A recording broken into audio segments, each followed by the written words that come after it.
भरत प्रिय रामचंद्र की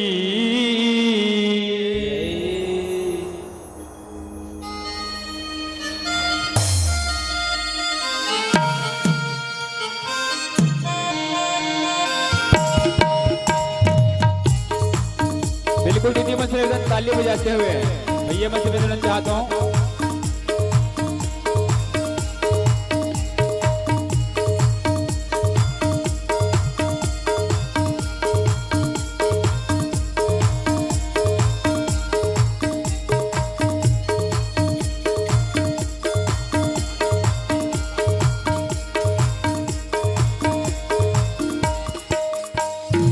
गाले गाले गाले हरि नाम गालेगा, गाले गाले गाले सिया राम गालेगा, ताली बजा के हरि नाम गालेगा, ताली बजा के सिया राम गालेगा। गाले गाले गाले सिया राम गालेगा, गाले गाले गाले प्रभु राम गालेगा, ताली बजा के सिया राम गालेगा, ताली बजा के सिया राम गालेगा।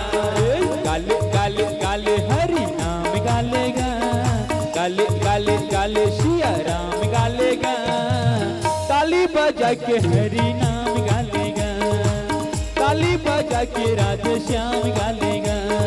गाले गाले गाले सिया राम गालेगा, गाले गाले गाले प्रभु राम गालेगा, ताली बजा के हरि राम गालेगा, ताली बजा के हरि राम गालेगा।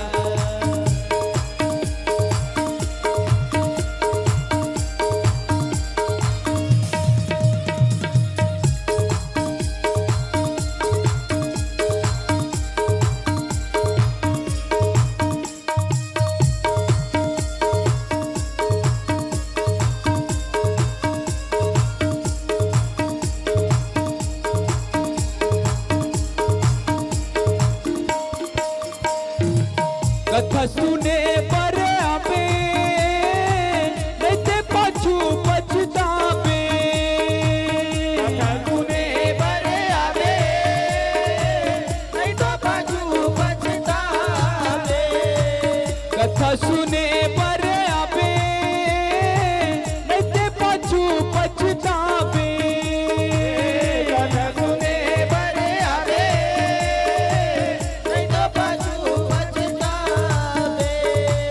गाड़ी हथोर छूट जाही तहाँ खड़े रही जाबे, गाड़ी हथोर छूट जाही तहाँ खड़े रही जाबे, तहाँ खड़े रही जाबे।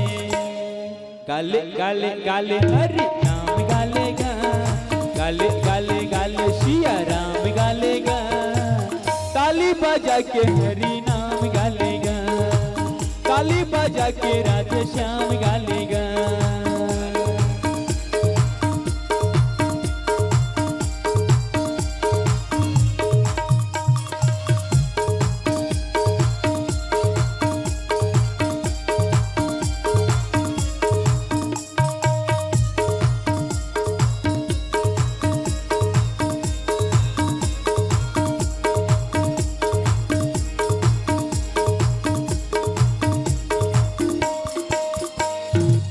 देखते देखत में भैया यम के दूत आही,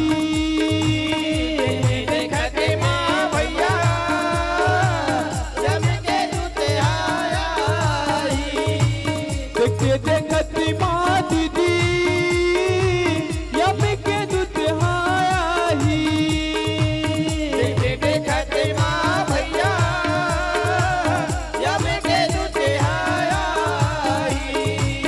यम के दूत आही।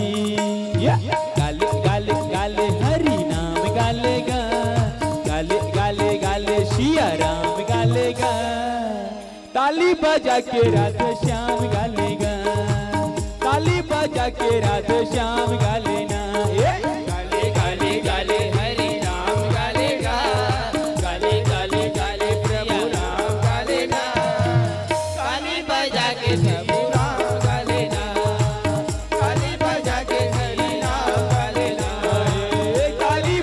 के राधे श्याम गालेगा, ताली बजा के राधे श्याम गालेगा, ताली बजा के हरि नाम गालेगा, ताली बजा के हरि नाम गालेगा, ताली बजा के हरि नाम गालेगा। बोल श्याम।